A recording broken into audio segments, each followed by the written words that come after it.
श्री सद्गुरु महाराज की जय। श्री सद्गुरु महाराज की जय। श्री गीता योग प्रकाश की भूमिका से प्रभु प्रेमियों,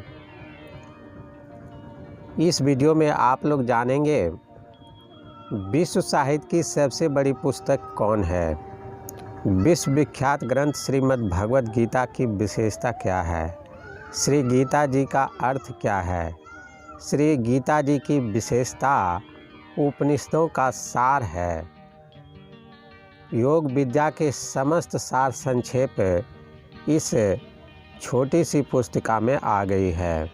भारतवासियों के श्री गीता पर बहुत गर्व है। विश्व कल्याण की सार बातें इसमें आ गई है। विश्व वंदा श्रीमद् भगवद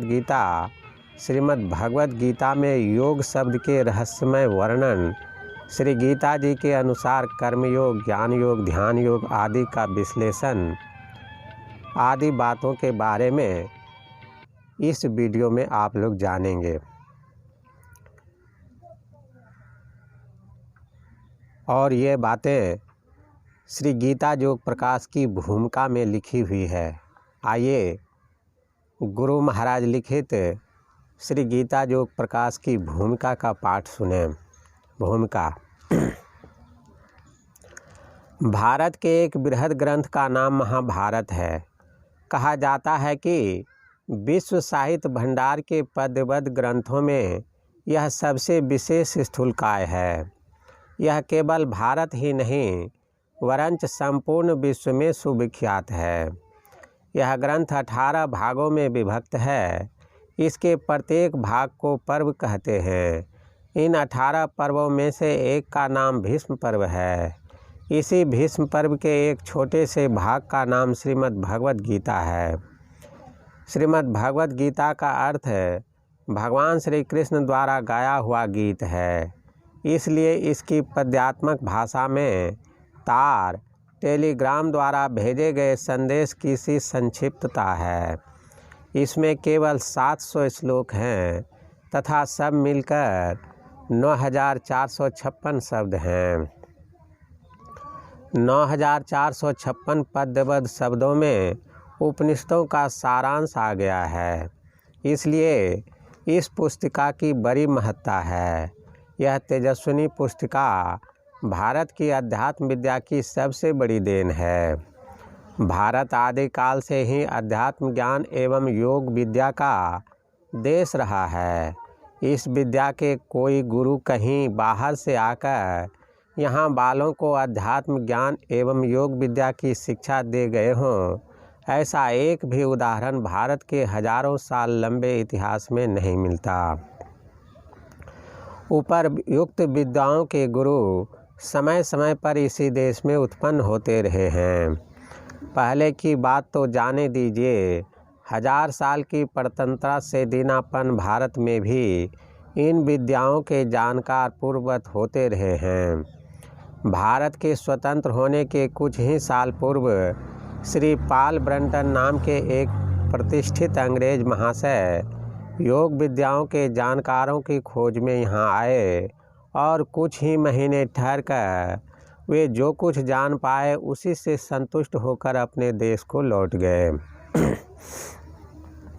इस देश को सर्वाधिक गौरव उपर्युक्त विद्याओं पर है और इन विद्याओं को श्रीमद् भगवद गीता पर गौरव है। इसलिए भारत के बड़े बड़े साधक आचार्य श्रीमद् भगवद गीता का सहारा लेकर ज्ञान प्रचार द्वारा भारत एवं विश्व का कल्याण करते रहे हैं। परिणाम स्वरूप भारत बंद यह पुस्तिका अब विश्व वंद्या हो चुकी है। विश्व की सभी समुन्नत भाषाओं में आए दिन इसके अनुवाद निकलते ही रहते हैं। अतएव जगत गुरु भारत के प्रत्येक नागरिक का यह नैतिक उत्तरदायित्व है कि वह इस ग्रंथ का सही तात्पर्य स्वयं समझे और अन्यों को समझावे।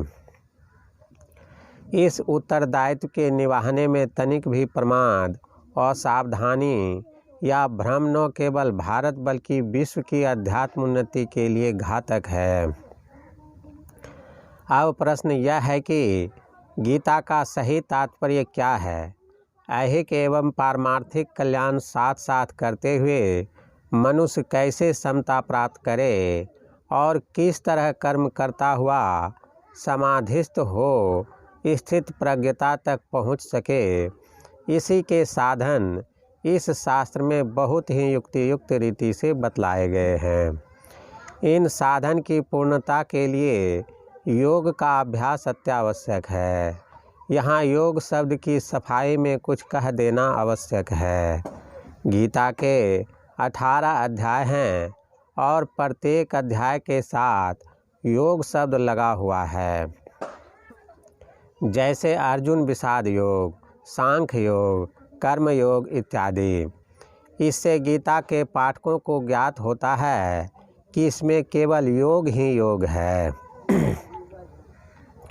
स्मरण रखने की बात यह है कि गीता में केवल योग की ही बात नहीं है, बल्कि कैसे बैठना चाहिए, कितना खाना चाहिए और कितना सोना चाहिए आदि बातें दे दी गई हैं। यहाँ निवेदन यह है कि गीता में योग शब्द एक ही अर्थ में प्रयुक्त नहीं हुआ है। पहले तो योग शब्द सुनते ही पतंजल योग दर्शन के योग का स्वरूप विचार में आने लगता है। चित्तवृत्ति के निरोध को महर्षि पतंजलि योग कहते हैं। चित्तवृत्ति निरोध के अर्थ में योग शब्द गीता में आया है, मगर उसके और दूसरे अर्थ भी हैं, जैसे अर्जुन विषाद योग। यहाँ योग शब्द का अर्थ युक्त होना है। अर्जुन विषाद युक्त हुआ, इसी का वर्णन प्रथम अध्याय में है, इसलिए उस अध्याय का नाम विषाद योग हुआ। जिस विषय का वर्णन करके श्रोता को उससे युक्त किया गया, उसको तत्संबंधी योग कहकर घोषित किया गया। अध्याय 2 के श्लोक 48 में कहा गया है, समत्वम योग उच्यते, अर्थात समता का ही नाम योग है। इससे स्पष्ट हो जाता है कि यहाँ योग शब्द का अर्थ समता है। पुनः उसी अध्याय के श्लोक 50 में कहा गया है, योगः कर्मसु कौशलम, अर्थात कर्म करने की कुशलता या चतुराई को योग कहते हैं। यहाँ योग शब्द उपर्युक्त अर्थों से भिन्न एक तीसरे ही अर्थ में प्रयुक्त हुआ है। अतएव श्री गीता के तात्पर्य को अच्छी तरह समझने के लिए योग शब्द के भिन्न भिन्न अर्थों को ध्यान में रखना चाहिए। गीता स्थित प्रज्ञता को सर्वोच्च योग्यता कहती है और उसकी प्राप्ति का मार्ग बतलाती है। स्थित प्रज्ञता बिना समाधि के संभव नहीं है, इसलिए गीता के सभी साधनों के लक्ष्य को समाधि कहना अयुक्त नहीं है। इन साधनों में समत्व प्राप्ति को बहुत ही आवश्यक बतलाया गया है। समत्व बुद्धि की तुलना में केवल कर्म बहुत तुच्छ है। गीता 2 श्लोक 49 इसलिए समता युक्त होकर कर्म करने को कर्मयोग कहा गया है। यही योगः कर्मसु कौशलम है, अर्थात कर्म करने की कुशलता को योग कहते हैं। कर्म करने का कौशल यह है कि कर्म तो किया जाए परंतु उसका बंधन न लगने पावे। यह समता पर निर्भर करता है। गीता न सांसारिक कर्तव्यों को करने से हटाती है और न कर्म बंधन में रखती है। समत्व योग प्राप्त कर स्थित प्रज्ञ बन कर्म करने की कुशलता या चतुराई में दृढ़ारूढ़ रह कर्तव्य कर्मों के पालन करने का उपदेश गीता देती है। समत्व प्राप्त स्थित प्रज्ञ पुरुष कर्म करने में कुशल, सांसारिक कर्मों में फल आस भाव से असंग रहता हुआ कर्म बंधन रहित होकर उन कर्मों को जीवन भर करे और इस तरह जीवन मुक्त बन जाए, यही कर्मयोग गीता सिखलाती है।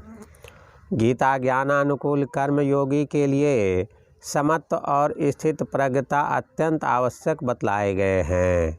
ये दोनों समाधि साधन में ही प्राप्त होते हैं।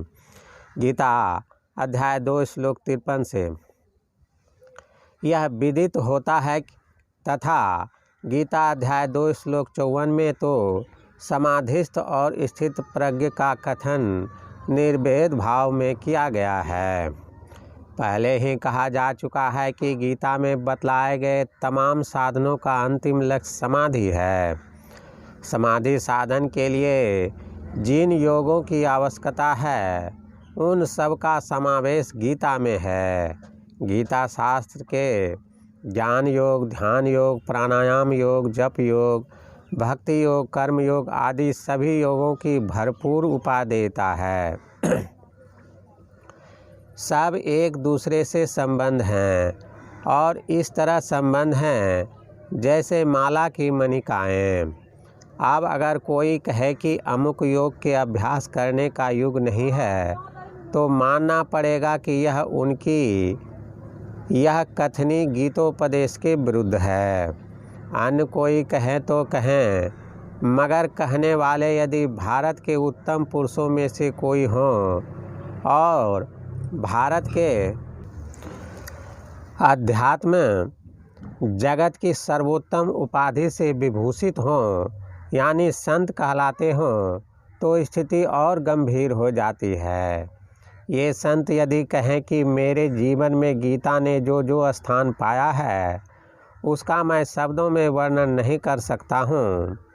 गीता का मुझ पर अनंत उपकार है। मेरा शरीर माँ के दूध पर जितना पला है उससे कहीं अधिक मेरा हृदय व बुद्धि दोनों गीता से पोषित हुए हैं। मैं प्रायः गीता के ही वातावरण में रहता हूँ। गीता यानी मेरा प्राण तत्व। और फिर वे ही अगर कहें कि अब ध्यान योग अभ्यास करने का युग नहीं है तो स्थिति गंभीरतम हो जाती है और यही विदित होता है कि देश का अमंगल काल ही चला आया है। क्रमशः इसके बाद इस भूमिका का शेष पाठ दूसरे वीडियो में सुनेंगे। श्री सद्गुरु महाराज की जय।